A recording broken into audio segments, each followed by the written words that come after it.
attended Princeton University, where he befriended future literary critic Edmund Wilson. Owing to a failed romantic relationship with a Chicago socialite, he dropped out in 1917 to join the United States Army during World War I. While stationed in Alabama, he met Zelda Sayre, who belonged to Montgomery's exclusive country club set.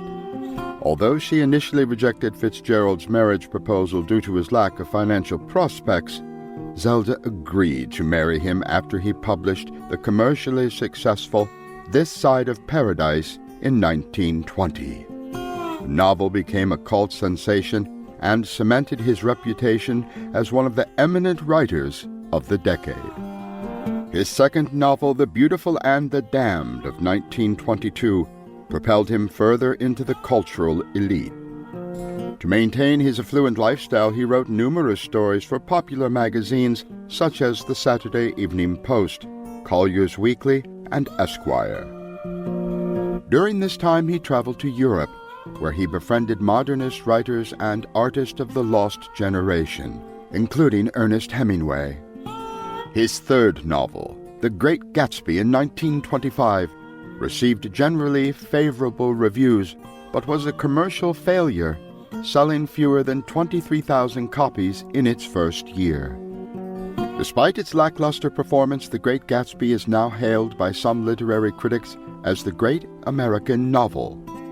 Following the deterioration of his wife's mental health and her placement in a mental institute for schizophrenia, Fitzgerald completed his final novel, Tender is the Night, in the year 1934.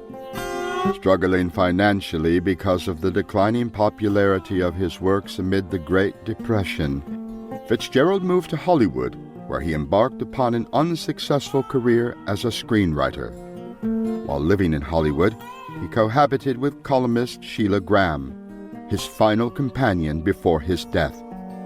After a long, torturous struggle with alcoholism, he finally attained sobriety, only to die of a heart attack on December 21st, 1940, at the age of 44. His friend Edmund Wilson cited and published an unfinished fifth novel, The Last Tycoon, in 1941, following Fitzgerald's death.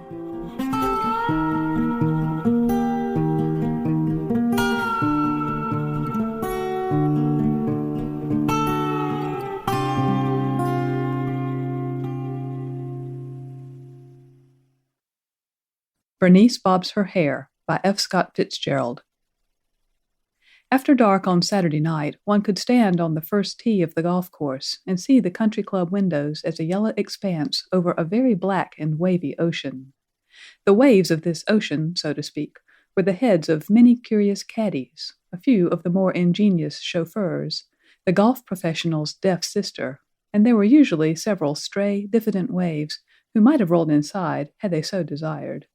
This was the gallery. The balcony was inside. It consisted of the circle of wicker chairs that lined the wall of the combination clubroom and ballroom.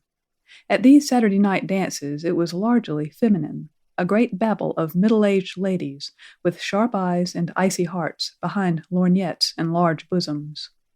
The main function of the balcony was critical. It occasionally showed grudging admiration, but never approval, for it is well known among ladies over 35 that when the younger set dance in the summertime, it is with the very worst intentions in the world, and if they are not bombarded with stony eyes, stray couples will dance weird barbaric interludes in the corners, and the more popular, more dangerous girls will sometimes be kissed in the parked limousines of unsuspecting dowagers. But, after all, this critical circle is not close enough to the stage to see the actors' faces and catch the subtler byplay. It can only frown and lean, ask questions, and make satisfactory deductions from its set of postulates, such as the one which states that every young man with a large income leads the life of a hunted partridge. It never really appreciates the drama of the shifting, semi-cruel world of adolescence. No, boxes, orchestra circle, principals, and chorus are represented by the medley of faces and voices that sway to the plaintive African rhythm of Dyer's dance orchestra.